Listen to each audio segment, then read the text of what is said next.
Bonjour à tous et bienvenue dans ce nouvel épisode des interviews Scale to Sell. Aujourd'hui, j'ai l'honneur d'accueillir Thibault Lavieille. Salut Thibault. Bonjour, salut François. Alors, Thibault, il y a quelques jours, tu as fait un post qui m'a interpellé sur LinkedIn où tu parlais de repreneuriat, de ton aventure avec Atelier Katanga et du coup, j'ai eu envie de t'inviter pour parler de cette aventure et comment tu l'avais amené de, je crois, 6 personnes à plus de 50 personnes aujourd'hui et d'un chiffre d'affaires qui était significatif mais pas exceptionnel à quelque chose qui aujourd'hui fait plus de 8 millions d'euros. C'est bien Ouais, ça? presque 8 millions d'euros, presque 8 Presque millions. 8 millions d'euros. Eh ben, écoute, je vais te laisser nous expliquer, je vais te laisser te présenter, nous raconter cette aventure. Ouais, ça marche avec plaisir. Du coup, je m'appelle Thibault Lavielle, j'ai 35 ans depuis la semaine dernière et je Joyeux suis anniversaire. merci. Du coup, je suis le président de l'atelier Katanga. L'atelier Katanga, c'est une société qui a 25 ans. Donc, c'est un atelier de marquage textile que j'ai racheté il y a 8 ans et qui était pour le coup en difficulté. C'était une entreprise qui réalisait à l'époque 600 000 euros de chiffre d'affaires, comptait 6 salariés et réalisait 200 000 euros de pertes. Aujourd'hui, du coup, 8 ans plus tard, l'atelier Katanga, c'est une très belle PME industrielle d'une cinquantaine de personnes. Tu l'as dit, on est passé de 6 à plus de 50 collaborateurs et on a un chiffre d'affaires d'à peu près 8 millions d'euros, un tout petit peu moins, ce qui fait qu'on a multiplié par 11 ou 12 le chiffre d'affaires de l'époque. Autre fait marquant, c'est qu'on a déménagé il y a maintenant 2 ans dans une usine qui est flambant neuve, qui est située juste à côté de l'aéroport de Toulouse, qui fait 3000 mètres carrés. Et cette usine, la particularité, c'est qu'on l'a construite à partir d'une friche industrielle. C'était une usine qui était complètement à l'abandon. C'était les anciens locaux de Fram, une agence de voyage. Et on en a fait un local, une usine flambant neuve, qui est très inspirée de Tesla, qui est très blanche, très lumineuse. On a créé un peu l'anti-usine, une usine où il fait bon travailler, qui est chauffée, climatisée avec un système de pompe à chaleur, et du coup très lumineuse. Et c'est un vrai bonheur d'avoir recréé une usine en France en 2022 du coup. Quand tu as repris, c'était déjà basé à Toulouse? Oui, c'est ça. Moi j'étais originaire de Bordeaux et je suis venu à Toulouse du coup en 2015-2016 pour reprendre cette entreprise. D'accord. Déménager pour entreprendre, enfin pour reprendre, ça n'a pas été un choc? Alors j'ai pas mal fait ça en fait, bouger pour faire quelque chose. J'ai d'abord commencé par une classe prépa à Bordeaux et à la fin de cette classe prépa, je suis parti faire une école de commerce à Rouen. Donc j'ai vraiment quitté le Sud-Ouest pour remonter. L'objectif à l'époque, c'était de me rapprocher de Paris parce qu'à Paris, il y avait plein d'entreprises, plein de stages possibles, plein d'entreprises pour travailler. Et au final, en fait, j'ai jamais bossé à Paris de ma vie. Je suis redescendu faire mon premier stage à Bordeaux. Du coup, j'ai fait un stage chez Cdiscount et ensuite j'ai passé environ 5-6 ans de ma vie à Bordeaux. Et effectivement, j'ai un peu tout quitté pour venir habiter à Toulouse et depuis, j'adore cette ville et j'ai construit toute ma vie là-bas. Ouais. Je comprends.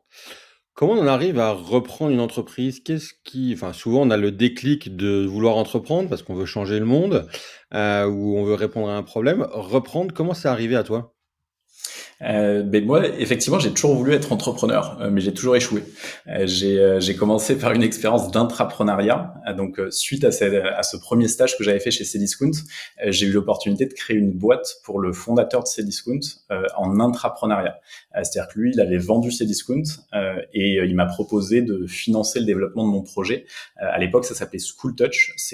On faisait du prêt-à-porter personnalisé pour les étudiants. Donc, je suis tombé dans la personnalisation de fringues finalement et d'objets assez tôt. Et du coup, j'ai développé cette boîte pendant 4-5 ans, mais qui n'était pas à moi, que je faisais pour le compte du fondateur de Cdiscount. On s'est vachement vite développé. J'avais 21 ans. Du coup, j'ai dirigé une quinzaine de salariés qui étaient certains beaucoup plus vieux que moi. Euh, et, euh, et en fait, on avait un problème. C'est-à-dire qu'on se développait très vite. On est monté à quasiment 2 millions d'euros de chiffre d'affaires alors que j'avais 21, 22, 23 ans, je pense, sur cette aventure. Et en fait, on avait un problème, on savait pas produire. À chaque fois qu'on vendait quelque chose à une association étudiante, à une école, globalement, on plantait la livraison, soit on livrait pas en temps et en heure, soit on livrait pas ce que les clients nous avaient commandé. Donc c'était hyper painful, c'était super frustrant en fait de savoir vendre et de pas savoir produire et livrer. Et en fait, Katanga, que je suis venu racheter, c'était mon dernier sous-traitant dans cette aventure.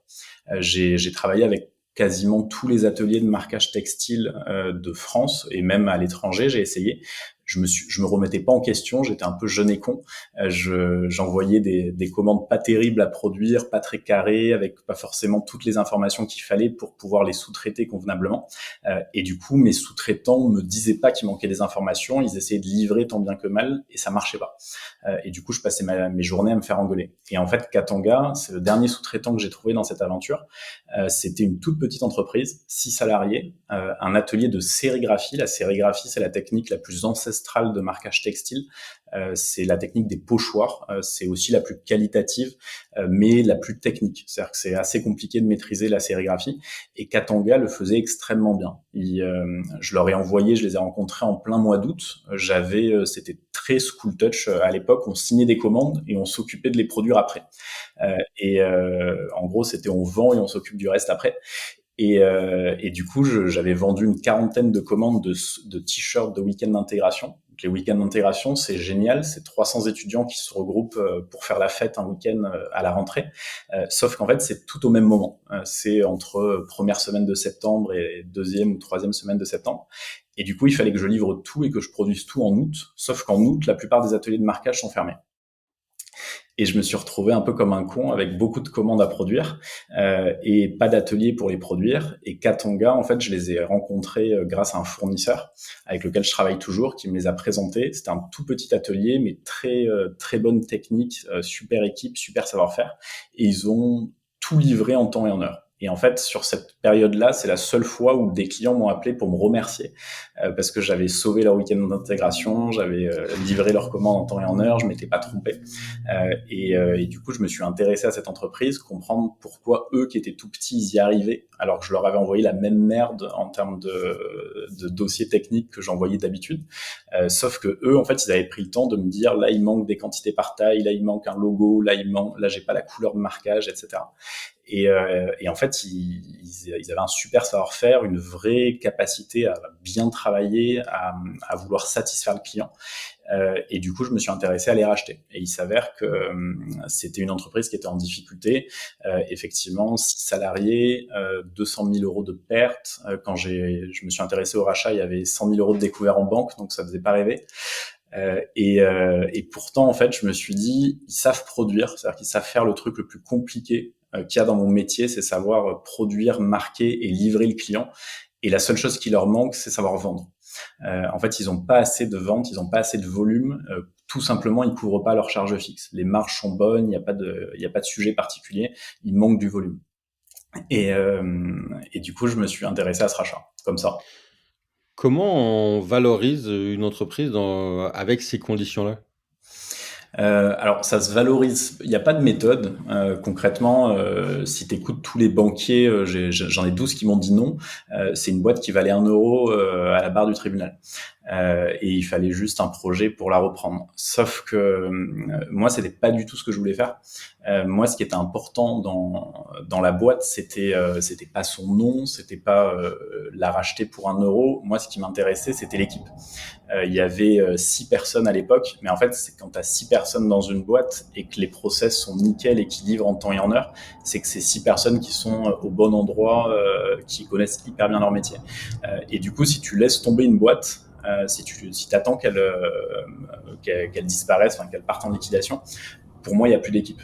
C'est-à-dire que j'aurais pu la racheter, mais j'aurais rien racheté. Donc, j'aurais payé quelque chose de pas cher, mais finalement, dont j'aurais rien fait.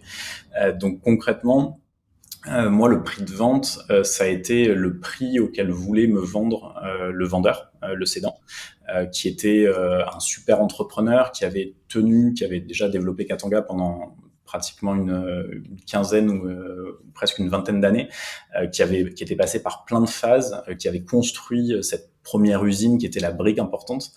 Et là, il était en difficulté. Mon objectif, c'était pas du tout de l'écraser et de vouloir en tirer parti. C'était le faire sortir de cette entreprise. Lui, il voulait partir à la retraite le plus humblement et proprement possible, tout en sauvant l'entreprise, sauvant les salariés de l'entreprise et que ça passe financièrement, que ça se finance. Voilà, donc le prix, ça a été globalement le prix souhaité par le vendeur, à ceci près que on devait racheter les parts sociales de l'entreprise et qu'on n'a jamais réussi à faire financer ça parce que c'était une entreprise qui perdait de l'argent avec des capitaux propres négatifs. Donc c'est hyper dur d'arriver jeune entrepreneur hyper motivé et de dire à une banque je vais inverser la tendance, ça va bien se passer. Donc on a racheté le fonds de commerce. J'ai recréé une société, j'ai racheté le fonds de commerce et du coup j'ai payé plus cher que si j'achetais que les parts parce que j'achetais pas les dettes. J'achetais pas les pertes antérieures. Donc on a en fait refait la valorisation avec expert comptable et avocat pour que quand on lui paye son prix, de un, il récupère la même chose qu'il devait récupérer si on rachetait les parts sociales, mais de deux, ce qu'on payait en plus permettait de solder les dettes. Et comment tu as financé tout ça? Difficilement, difficilement parce Je que m'attendais à cette réponse un peu. quand je m'intéresse au rachat, en fait, je suis un peu personne. C'est-à-dire que j'ai une expérience d'intrapreneuriat. Je suis pas trop mauvais. J'ai fait un peu mes preuves dans la partie développement commercial. Et je vais voir des banques pour leur dire je veux racheter une usine. J'ai pas de diplôme d'ingénieur, j'ai jamais travaillé en usine, limite j'ai jamais visité une usine. Il faut savoir qu'à la base, Katanga, je devais la racheter avec mon ancien patron et mentor, qui était le fondateur de Cdiscount. Euh, et, euh, et en fait, ça faisait suite à ce que j'avais développé pour lui, qui était une partie commerciale. Et en fait, je lui ai dit, il faut qu'on rachète cette usine parce que c'est le complément parfait de ce qu'on vend aujourd'hui. Si on sait produire, on sera infini en termes de capacité à vendre. Et au contraire, aujourd'hui, sur la partie School Touch, en fait, on a touché notre plafond de verre. C'est-à-dire on peut plus se développer, on a fait des belles années de croissance. Mais en fait, si on n'arrive pas à faire de satisfaction client, on va se planter. Et Katanga, ce rachat est l'opportunité de se mettre à maîtriser la partie production, maîtriser la partie logistique. Et donc, il faut qu'on rachète ensemble. Il m'a dit oui, fonce. C'est quelqu'un qui est très cash et très rapide dans son circuit de décision. Et 6 mois plus tard, il m'a dit en fait, je rachète pas avec toi. Parce que de un, je suis en train de vendre mon nouveau groupe à Carrefour, donc ils vont pas comprendre que je rachète une société avec un de mes salariés qui en plus dirige une de mes filiales. Ça va pas le faire en fait. Ils vont comprendre que tu vas te barrer, ce qui potentiellement est vrai, mais là en fait je vais un peu dynamiter mon deal pour pas grand chose, enfin, pour acheter une boîte avec toi. Et de deux, ça c'était le côté beaucoup plus paternaliste, c'est t'as pas besoin de moi, t'as besoin d'une banque, c'est pas une très grosse boîte, t'as fait tes preuves, tu sais développer du chiffre d'affaires, tu sais développer un projet. Maintenant t'as envie d'entreprendre, t'as besoin d'une banque, t'as pas besoin d'un investisseur, t'as pas besoin que je prenne 50% de la boîte que tu vas racheter. Trouve-toi une banque. Et c'était, moi je l'ai très mal pris forcément parce que j'avais pas prévu de chercher du financement pour acheter cette boîte. Ça a été super compliqué parce que en 2016, racheter une usine qui perd de l'argent en France, tu vois, aujourd'hui on parle un peu de réindustrialisation, on parle beaucoup de made in France. En 2016, c'était clairement pas le cas. Et en gros, ouais, j'ai 12 banquiers qui ont dit non. J'en ai beaucoup qui m'ont conseillé d'aller faire autre chose pour mon bien-être mental et pour mes finances et leurs finances au passage. Et je me suis accroché. Cette période de 6 mois, elle était hyper. En fait, ça a été une super opportunité parce que le patron, il m'avait confié les clés. C'était moi où ça fermait. C'était moi qui rachetais la boîte ou alors ça fermait. J'étais un peu sa dernière chance de sauver l'entreprise. Il avait ultra confiance en moi et c'était quelque chose que je pouvais pas décevoir. Et du coup, il m'avait confié les clés. Qu'est-ce que j'ai fait pendant ces 6 mois où je cherchais du financement? Je me tournais pas les pouces. En fait, j'ai commencé à faire ce que je sais faire, c'est vendre. Et j'ai rempli l'usine. Et en fait, j'envoyais toutes les semaines à mes banquiers qui avaient dit non et à mes futurs banquiers des rendez-vous que j'avais positionnés, je leur envoyais le carnet de commandes pour leur montrer, regardez en fait ce qu'on a rentré en commande cette semaine et regardez ce que ça génère en marge et regardez l'évolution par rapport à l'an dernier. Et durant ces 6 mois, j'ai également rencontré toute l'équipe. Il y en avait 6, hein, donc c'est pas très long non plus. Mais ça a Un été par une mois. période où, un par mois, ouais, j'étais un peu plus vite que ça. Et mais en fait, ça m'a permis d'être très légitime quand j'ai repris la boîte parce que tout le monde me connaissait. J'avais rempli commercialement l'entreprise, donc j'avais un peu fait mes preuves de capacité à redresser la boîte. Et la banque qui a dit oui, concrètement, même si je la remercie et c'est toujours notre banque principale, elle a pris beaucoup moins de risques que 6 mois auparavant parce que la boîte était quasiment redressée. J'avais, en fait, quand je m'intéresse au projet, c'est 600 000 euros de chiffre d'affaires, 200 000 euros de pertes. Quand je rachète pour de vrai, c'est quasiment 1 million d'euros de chiffre d'affaires et il y a plus de pertes. Je crois qu'il y a 30 000 euros de pertes sur le dernier bilan. C'est vraiment pas très loin de l'équilibre. Et surtout, du coup, on est très très opérationnel. Donc, comme je maîtrise toute la boîte parce que ça fait 6 mois que j'y suis, derrière, la première année, on fait 1,5 million et on sort 200 000 euros de résultats nets. Donc, on a complètement inversé la tendance en un an. Toi, à ce moment-là, tu as quitté School Touch? Ouais, j'ai quitté School Touch. J'ai en fait pile poil post-vente à Carrefour. De toute façon, c'était quelque chose qui voulait pas continuer à développer. C'était une partie B2B du business model de la boîte qui était vendue. C'était quelque chose qui était pas du tout, qui avait aucun souhait d'être repris. Euh, Moi, je pensais en reprenant Katanga relancer du marché étudiant et remplir l'usine comme ça. C'est ce que j'ai vendu à toutes les banques. Je leur ai dit, regardez, j'ai déjà le marché. En plus, la boîte dans laquelle je suis va arrêter ça. Et en fait, quand j'ai signé, j'étais rincé de ce marché. Le marché étudiant, il est ultra fatigant. Il n'y a pas de fidélité, c'est toujours dans l'urgence. Il y a pas vraiment de merci, même quand tu livres correctement, tu vois, en temps et en heure. La bonne chose, t'as jamais de merci. On t'appelle vraiment que quand il y a un problème. Et du coup, j'ai développé plein d'autres marchés chez Katanga et on s'est relancé sur le marché étudiant en 2020. D'accord. Et School Touch, entre-temps, ça a disparu?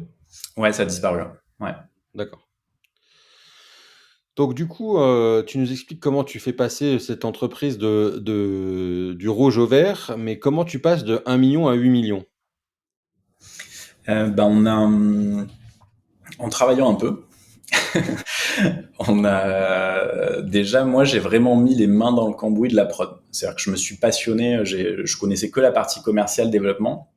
Et en fait, je pense pendant 2, 3 ans, j'ai au contraire mis les mains dans la prod.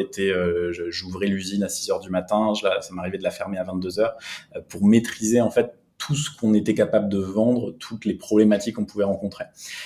Et déjà, en fait, moi, quand je rachète la boîte, dans les 6 salariés, il y a un commercial.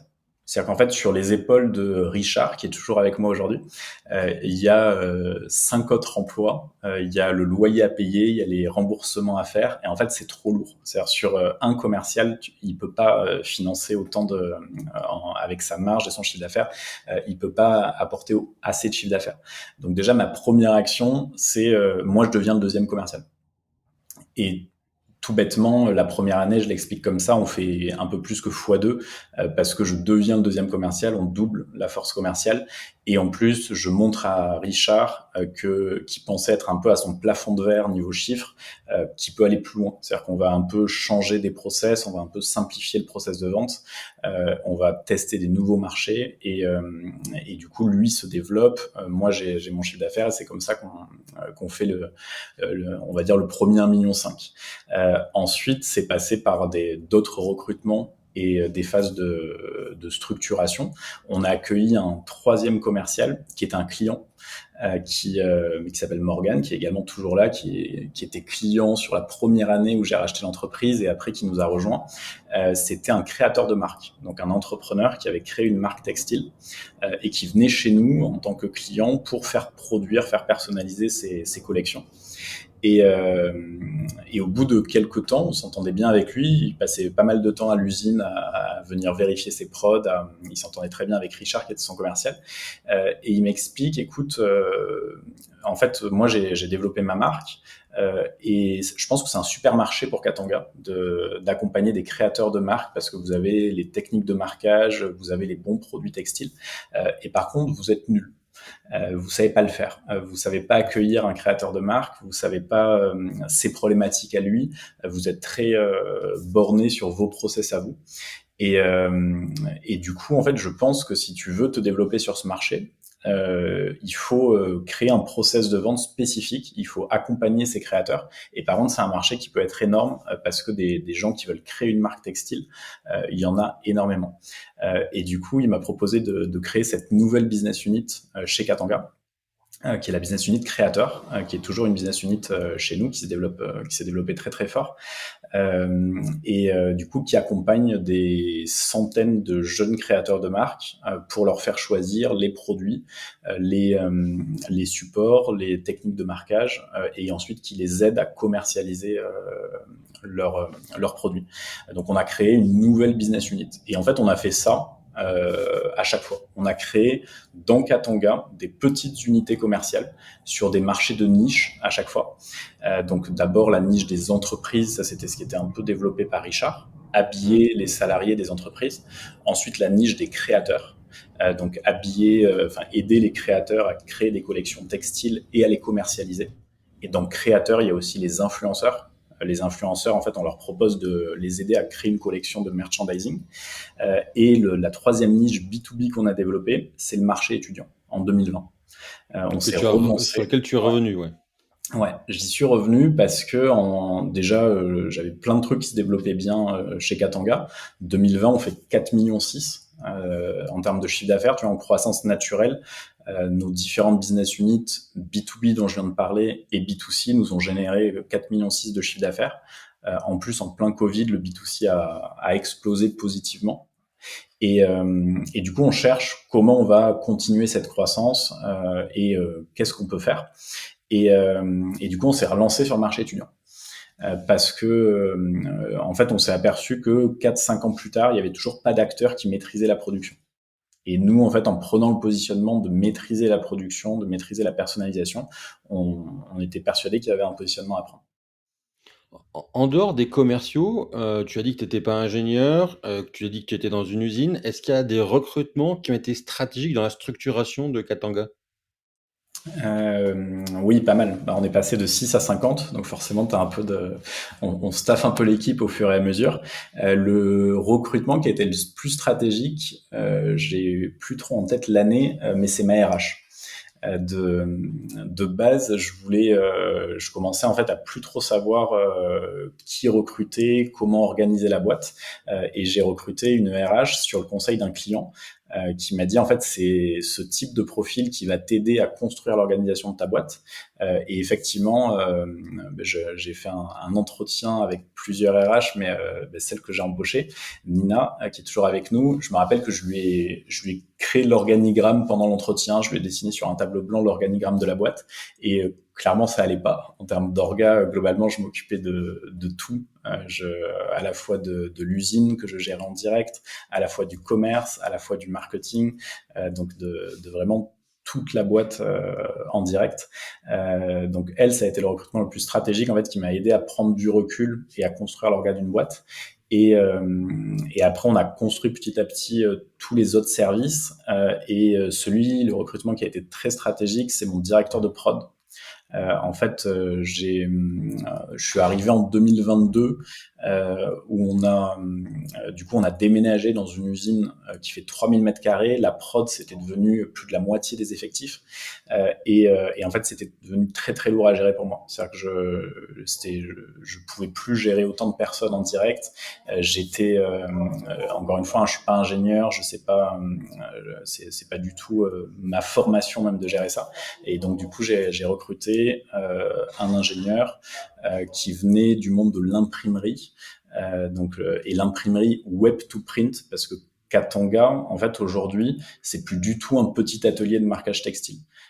Katanga, aujourd'hui, en fait, c'est une usine 4.0 qui est connectée et qui connecte plein de marchés à notre usine. Des marchés B2C, des sites, des marketplaces, des sites de vente privée. En fait, notre ADN, c'est d'être capable de produire pour un peu n'importe quelle typologie de commande et de clients des produits qu'on personnalise en France. Et du coup, il y a énormément de flux de fichiers, de flux de production. C'est pratiquement de l'impression à l'unité à chaque fois. Et donc, la force de Katanga, c'est d'allier de la technologie à des machines de personnalisation qui sont tout ce qu'il y a de plus ancestral et traditionnel possible. Voilà, donc Et RH, directeur de comment on en vient justement à cette transformation industrielle? Tu la finances? C'est quelque chose qui t'est suggéré? C'est au fur et à mesure? Je l'ai un peu oublié, mais c'est aussi un recrutement stratégique. En fait une de nos typologies de clients, c'est les gros e-commerçants. On travaille vers dès 2016-2017, on travaille pour venteprivée.com, showroomprivé.com, Bazar Chic, Brandalé, tous les gros e-commerçants, sites de vente privée. Et on crée des collections de t-shirts à message, de t-shirts humoristiques qu'on met en vente sur leur site. On produit tout ce qui est vendu et on livre un entrepôt logistique qui ensuite va relivrer les clients de nos clients. Et en fait, dès, je pense, 2017, ça commence à pousser chez eux sur le fait que les délais de livraison sont beaucoup trop longs. En fait, ils mettent en vente une de nos marques pendant 5-6 jours. Ensuite, ils nous envoient un bon de commande. On met à peu près 10 jours à préparer les commandes. On livre un entrepôt logistique et eux, ils redispatchent. Et en fait, ils nous disent, il faut que vous livriez directement nos clients. En fait, il faut qu'à chaque fois qu'on ait une vente, vous livriez notre client. Et là, nous, ça n'avait plus rien à voir, même en termes de machines, de méthodes de production. Et donc, j'avais ça derrière la tête, je n'avais aucune idée de comment résoudre ce problème. Mais il poussait, j'avais quasiment une réunion tous les 15 jours avec surtout vente privée qui voulait arriver à ce processus qu'ils appellent du dropshipping chez eux.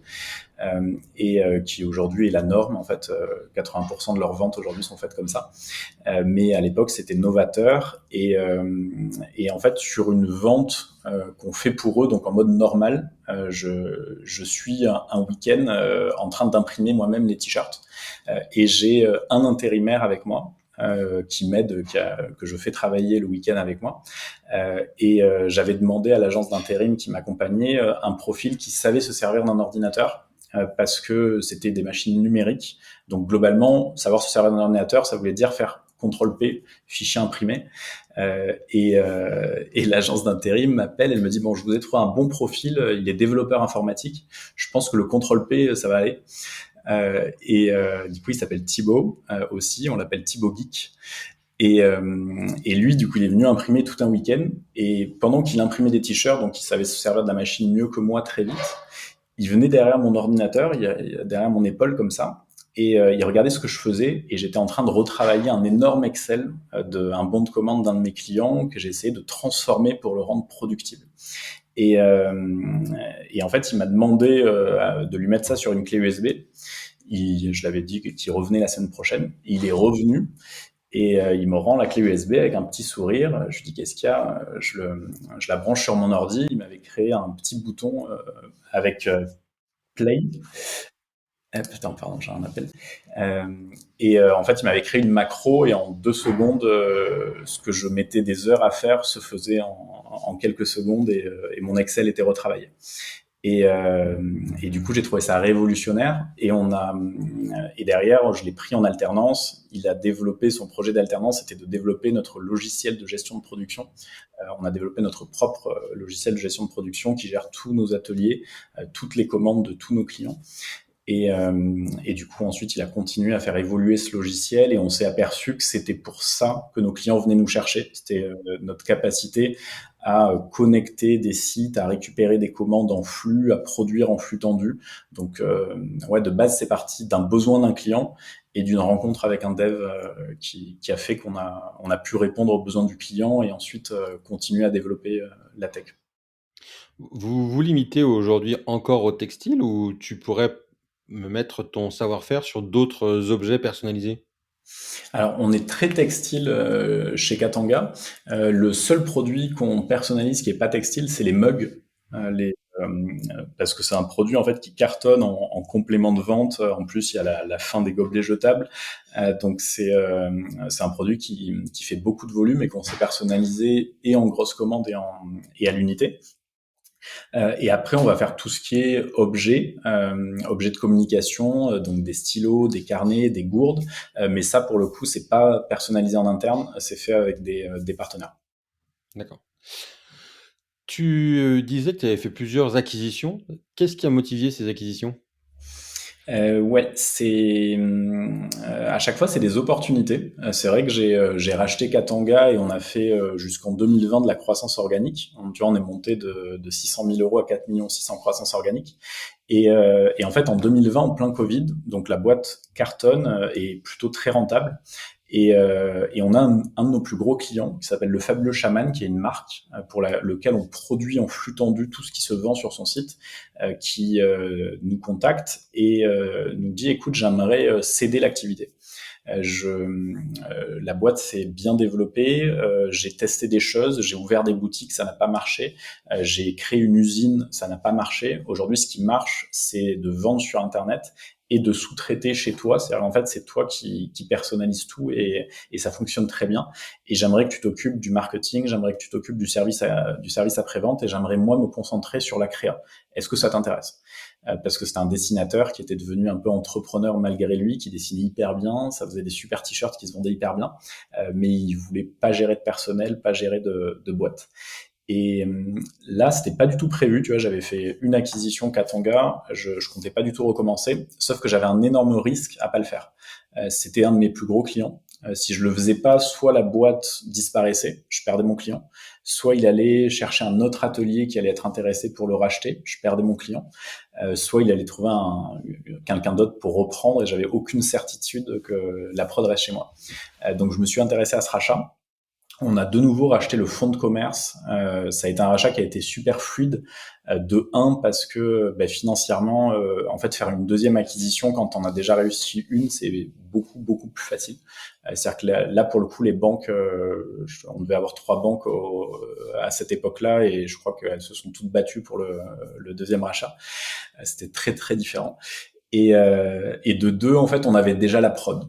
C'est-à-dire que la thèse, en fait, c'était juste on change le RIB du site globalement. Aujourd'hui, c'est mon client qui encaisse et qui me paye la partie sous-traitance et qui se débrouille de son marketing, de son service client, etc. Demain, c'est moi qui encaisse et qui gère ses missions en direct. Donc, on a fait cette deuxième acquisition en plein Covid en 2020 qui s'est plutôt très bien passée. Ensuite, un an plus tard, on a notre plus gros concurrent toujours sur le marché du t-shirt imprimé, du t-shirt à message qui s'appelle Whoop, qui était notre seul concurrent sur vendeprier.com, sur VP. Globalement, quand il y avait quelqu'un qui vendait des t-shirts imprimés sur VP, c'était soit lui, soit nous. Et on avait X opérations chacun chaque année. On faisait à peu près la même taille chez VP. Et du coup, il est venu me voir pour me proposer de reprendre l'entreprise. J'avais un atout qu'il n'avait pas, c'était que moi, je produisais. C'est là que j'ai compris que en fait, notre usine et notre capacité à produire devenaient notre force. Et du coup, lui, il sous-traitait toute sa production à un concurrent de Katanga. Donc là, c'était une acquisition qui était différente. La première fois, je gardais un client. Tu vois, mon objectif du rachat de Shaman, c'était conserver un volume d'un client. Là, cette deuxième, c'était plus agressif, c'était prendre des parts de marché côté vente, devenir plus gros chez des vendeprier.com, chez des showrooms, etc. Donc gagner des parts de marché et fiabiliser et acquérir du volume de production. Quand j'ai racheté Whoop, je venais de valider quelques mois plus tôt le projet usine. C'est-à-dire que mes banques m'avaient donné l'accord sur le rachat de Shaman et quelques mois plus tard, elles me donnaient l'accord sur une usine de 3000 m², une friche industrielle à rénover. Donc les travaux se sont faits en 2021, pardon. Et je rachète Whoop en toute fin 2021 en expliquant aux banques, les mêmes qui m'avaient financé l'usine, vous avez été hyper sympa, c'est-à-dire que vous avez confiance en moi pour remplir cette usine absolument immense. Voilà, il y a quelques années, j'étais pas industriel, je suis devenu un petit industriel. Là, on construit une grosse usine. En fait, c'est un méga risque qu'on prend, que je prends, que vous prenez avec moi en finançant cette usine. Et ce qu'il va falloir, c'est du volume de production pour la remplir. C'est ça qui va permettre que l'usine soit rentable. Et en rachetant Whoop, j'ai l'opportunité de remplir l'usine pratiquement tout de suite. C'était très lisible, en fait. C'était 250 000, 300 000 t-shirts vendus par an. aux mêmes clients que je connaissais par cœur. Donc, j'avais aucun risque de perte client. Et j'achetais un peu mieux chez les mêmes fournisseurs. Enfin, il achetait chez les mêmes fournisseurs que moi et j'achetais un peu mieux que lui. Donc, de meilleures marges aussi. Et donc voilà, deuxième opportunité. Et la dernière, ça s'est fait du coup fin 2022. Donc on a un an de recul, on a toute l'année 2023. On a racheté cette fois Bureau des Goodies. C'est de nouveau sur le marché étudiant. J'avais créé en 2020 une marque qui s'appelait l'Uniforme, donc spécialisée sur le marché étudiant. Et Bureau des Goodies était son concurrent numéro un sur ce marché. Je les connaissais même pas quand je me suis relancé. J'avais pas trop fait d'études de marché. Je voulais juste y aller, mais ils étaient assez gros sur le marché étudiant et ils avaient, comme nous à l'époque de School Touch, pas d'usine. Ou alors ils avaient une usine. Je mens, mais ils avaient une petite usine. Ils sous-traitaient énormément. Et du coup, ils étaient limités, ils étaient un peu sur leur plafond de verre de développement, il leur fallait passer l'étape au-dessus en termes d'usine. Donc, ils ont décidé de s'associer à un industriel que j'étais devenu. Tu as d'autres acquisitions dans le pipe aujourd'hui? Ou c'est Non, plus un là, canal que tu veux travailler? j'ai pas mal de dossiers. En fait, comme j'ai annoncé un peu publiquement les acquisitions, elles se sont enchaînées en fait.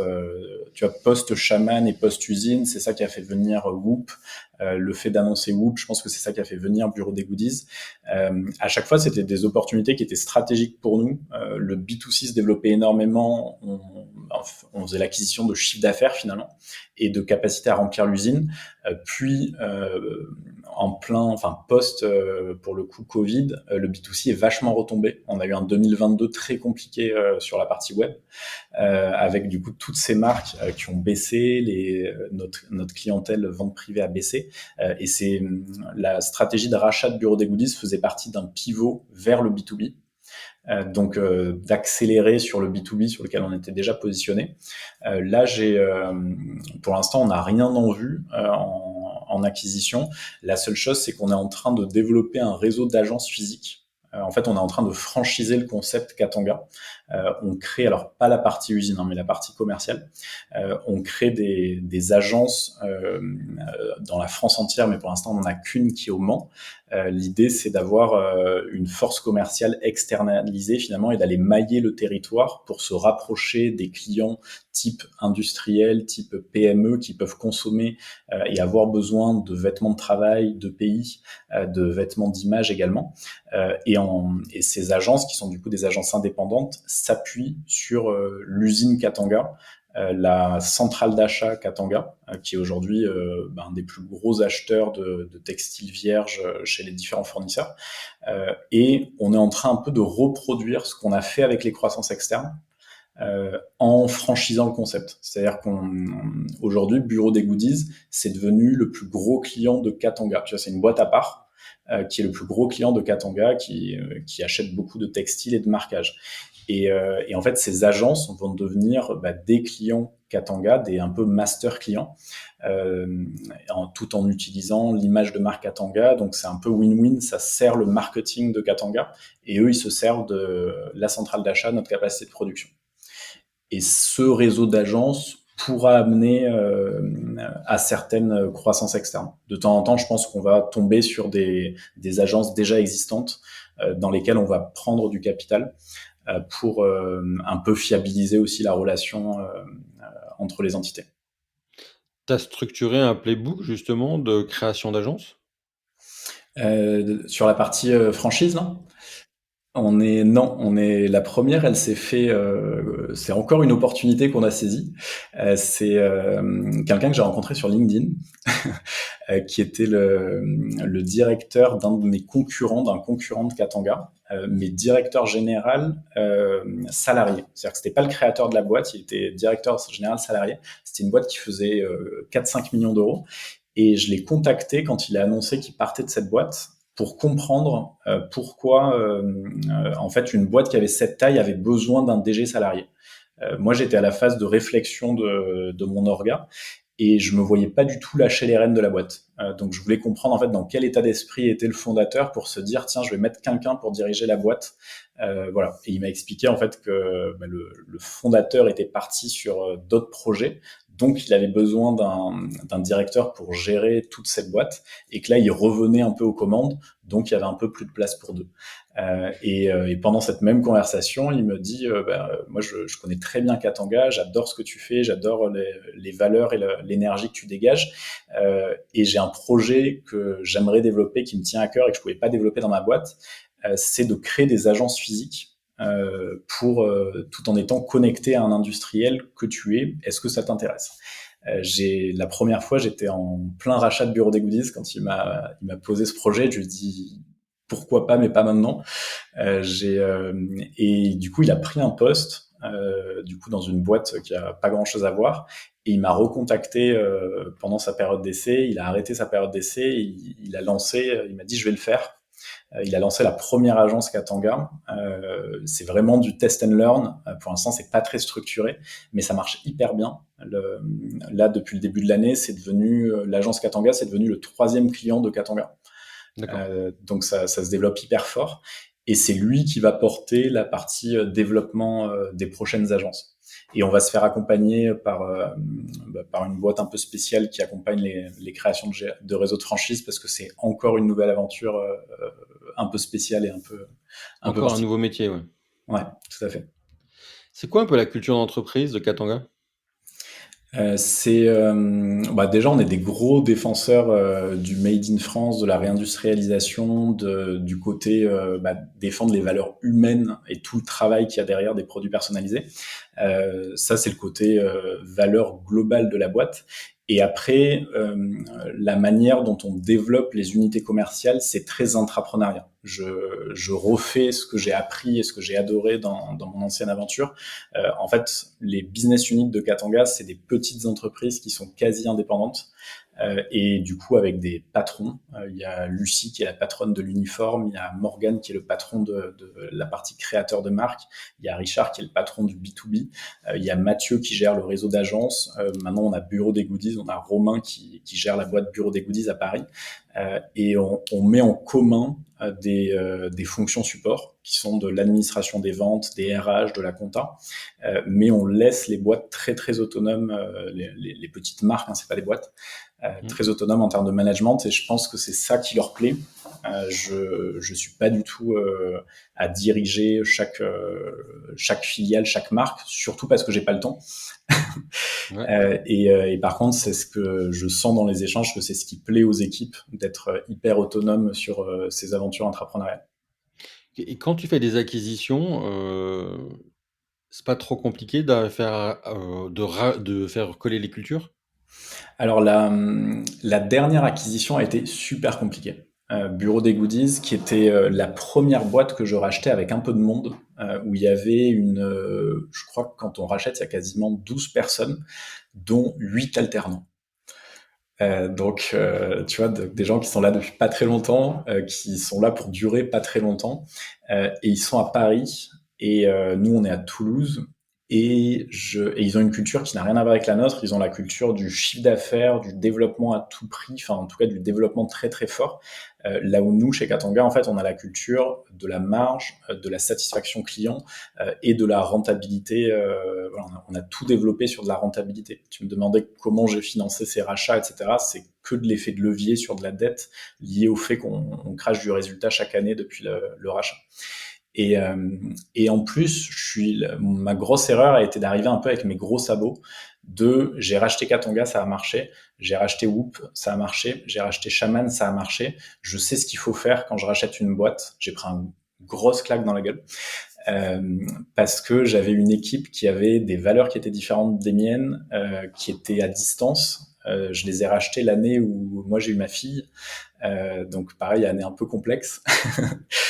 Euh, j'ai, il y a eu une incompréhension. Moi, j'étais pas destiné à aller manager au cordeau comme le faisait le patron de l'époque, l'unité Bureau des Goodies. J'avais besoin qu'elle soit ultra autonome, en fait, de recréer cette autonomie que j'avais dans toutes mes business units. Du coup, la transition s'est hyper mal faite. J'ai voulu recruter quelqu'un pour diriger la filiale, ça s'est pas fait une première fois. On a fait monter un des commerciaux en directeur de filiale, mais ça a été super dur. Il y avait une équipe qui était trop lourde, il y avait toute l'intégration à faire, donc ça s'est plutôt mal passé. On a fait ensuite revenir un directeur externe pendant 4 mois pour un peu remettre du process. Là, ça a commencé à fonctionner. Et là, on vient de faire remonter l'ancien responsable en directeur commercial. Et cette fois, on lui a fait abandonner la partie clientèle, c'est-à-dire qu'il lâche sa partie clientèle, il devient un full manager. Les process sont ultra intégrés, maintenant ça fonctionne, la partie achat, la partie prod, la partie service après-vente. Et comme c'est quelqu'un d'assez jeune, on le fait coacher par un directeur commercial externalisé, un jour par semaine, qui vient de chez Bras Droit des dirigeants, qui est un truc assez sympa que j'ai déjà fait aussi sur du DAF dans Katanga. Donc ouais, la dernière acquisition a été super lourde à intégrer. J'ai eu super peur d'avoir fait l'acquise de trop. Et par contre, on a vite vu côté Katanga que ça a amené du volume. En fait, que c'était pour ça qu'on avait racheté la boîte. Ça a amené du volume de prod. Ils étaient sur un marché sur lequel on n'était pas. Ils étaient présents à Paris, là où on voulait aller. Donc, il y avait beaucoup de synergie à créer. Mais le côté rallier les cultures a été super compliqué. Tu dis que tu fais coacher tes équipes, mais toi, tu te fais accompagner comment? Alors, les accompagnements que j'ai pris pour mes équipes, de base, c'est souvent d'abord pour moi. J'ai commencé sur un DAF externalisé euh, qui était au moment en fait où je venais de faire accepter l'usine, le financement de l'usine, et du coup j'avais une acquise de plus à faire et ensuite une autre, mais ça je le savais pas encore. Donc j'avais besoin de beaucoup de BP, de beaucoup de business plans et de beaucoup de relations avec les banques. Et lui, il a été un véritable un peu coach, même moral sur. C'était le seul à avoir la vue sur les finances de la boîte, à savoir tout de la stratégie, mes doutes, nos forces. Donc ça a été un premier pas. Là, plus récemment, j'ai rejoint un accélérateur régional BPI France, D'accord. qui est celui du coup de la région Occitanie. L'idée, c'est de rencontrer d'autres chefs d'entreprise de la région, donc c'est plutôt très cool, et de un peu retravailler sur des basiques, des choses qu'on a pu voir à l'école, mais en fait on est tellement en tête dans le guidon de la gestion de la boîte qu'on le fait plus. Et ça c'est assez chouette. Tu parlais de tes doutes, tu as eu des gros moments de doute dans l'aventure Katanga? Ouais, j'en ai eu plein. Bizarrement, tu vois, avec du recul, je sais pas si je re-rachèterais Katanga. En fait, c'était hyper coulu en termes de prise de risque. La boîte, il y avait pas grand chose qui avait des signaux verts. L'usine, même physiquement, c'était pas très beau. Les machines étaient vieilles, j'y connaissais rien en prod. Et pourtant, j'avais ultra confiance dans, ils savent produire, je sais vendre, ça va le faire. Mais avec du recul, en fait, si par hasard j'avais perdu une partie de l'équipe, ça se serait cassé la gueule. Si par hasard les marchés sur lesquels je m'étais lancé n'avaient pas marché, ça se serait cassé la gueule. Euh, donc voilà, Katanga, c'est le truc qui a ultra bien marché, ultra vite, mais je me questionne souvent sur est-ce que ça n'a pas été que de la chance, quoi. Tout s'est bien goupillé en termes de rencontres, en termes d'équipe. On a eu la partie déménagement, super prise de risque, je me suis vraiment mis en danger. J'ai réinvesti largement plus que ce qu'on avait gagné sur les dernières années. J'étais un peu grisé par les banques suivent. Quelque part, en fait, si les banques suivent, c'est qu'elles ont étudié les ratios, c'est que ça marche, c'est qu'on va être capable de rembourser ces crédits. Sauf que voilà, les banques, en fait, elles étudient des ratios, ça marche, mais après, tu es tout seul en fait pour être capable de créer ces business qui vont générer la renta, le cash pour rembourser ces crédits. La partie bouger les machines a été super compliquée. La partie faire redémarrer l'usine a été super compliquée en 2022. C'est l'année où en plus le web s'est effondré. C'est-à-dire que j'avais toute ma traction qui était sur le web B2C, mes différentes marques, mes clients e-commerçants. Et en fait, j'achète une usine globalement en me basant sur ces chiffres. de ces business-là. Et en fait, quand je déménage, le web s'effondre. Mais il s'effondre pas qu'un peu, tu vois. On fait du moins 50% sur certaines de ces activités. Euh, et donc là, je me suis dit, ouais, hein, j'ai pris un gros risque. C'est peut-être, peut-être que ça va être très chaud. Et on s'est concentré sur nos acquis, c'est-à-dire qu'on s'est reconcentré sur arriver à bien produire nos commandes. C'était pour ça qu'on construisait cette usine. On s'est concentré par améliorer nos délais de production, notre qualité. Et comme on avait plein de jambes, on avait ce B2C, mais on n'avait jamais lâché les business units B2B, le marché étudiant, le marché des créateurs, le marché des entreprises. Heureusement, lui, il a monté. On a eu de la traction sur ce marché B2B. Et du coup, on a voulu accélérer. Donc, pour le coup, on fait un 2022 qui est très compliqué parce qu'on a beaucoup de charges. On a un marché qui s'effondre et on continue à investir énormément parce qu'en fait, on veut aller beaucoup plus vite sur la partie le B2B va monter. Donc, je staffe les équipes. Tu vois, je t'ai parlé de Lucie qui était la patronne de l'uniforme, mais de base, elle était toute seule. Peut-être avec une alternante. Là, elle se retrouve avec 3-4 personnes à gérer, à former. Pareil pour Richard, pareil pour Morgan. On staffe les équipes, on fait évoluer nos très bons commerciaux en managers commerciaux. Et on rachète Bureau des Goodies pour se dire, on va pas réussir à grandir assez vite sur la partie B2B. Par contre, si on rachète cette boîte, on a tout de suite du flux de production avec des marges maîtrisées. Donc, c'est pour ça qu'on fait cette dernière acquise sur le B2B. Voilà. T'as parlé de la solitude du dirigeant. T'as regretté de ne pas t'être associé avec ton ancien mentor? Non. Non, j'ai pas regretté. Parce que voilà, aujourd'hui, j'ai toujours 100% de la boîte que j'ai créée et c'est assez chouette. J'ai pu faire un peu tous mes axes de développement avec mes idées tout seul. Mais en fait, comment j'ai contré cette solitude du dirigeant, et je pense que ça fait partie de la culture de la boîte et du pourquoi les gens s'éclatent chez Katanga en développant les business units, c'est que je les considère pratiquement, même c'est pas pratiquement, c'est comme des associés. C'est-à-dire que je vais leur pitcher des idées, des projets, et on échange énormément comme je pense, même si je l'ai jamais fait, que je le ferai avec un associé. Et ce qui fait qu'ils sont hyper libres de donner leurs avis, même de tester des idées. Tu vois, Morgan qui a créé sa business unit créateur de marque, c'est clairement quelque chose, on aurait pu être associé sur le projet. Donc j'ai contré cette côté solitude par une relation avec mes salariés, mes premiers collaborateurs. Et après, j'ai fait la partie coaching. Tu vois, quand j'ai pris un DAF, c'était parce que j'avais besoin de quelqu'un externe à la boîte pour parler de choses où tu peux pas forcément parler avec des salariés pour le coup. Là, le côté accélérateur BPI France, c'est BPI France qui nous accompagne beaucoup, qui m'a poussé à faire ça pour rencontrer d'autres dirigeants, échanger un peu sur des problématiques qu'on a, pareil, avec lesquelles on ne peut pas forcément échanger avec nos salariés. Donc non, pas de regret sur la partie association. Après, c'est clair que c'est lourd.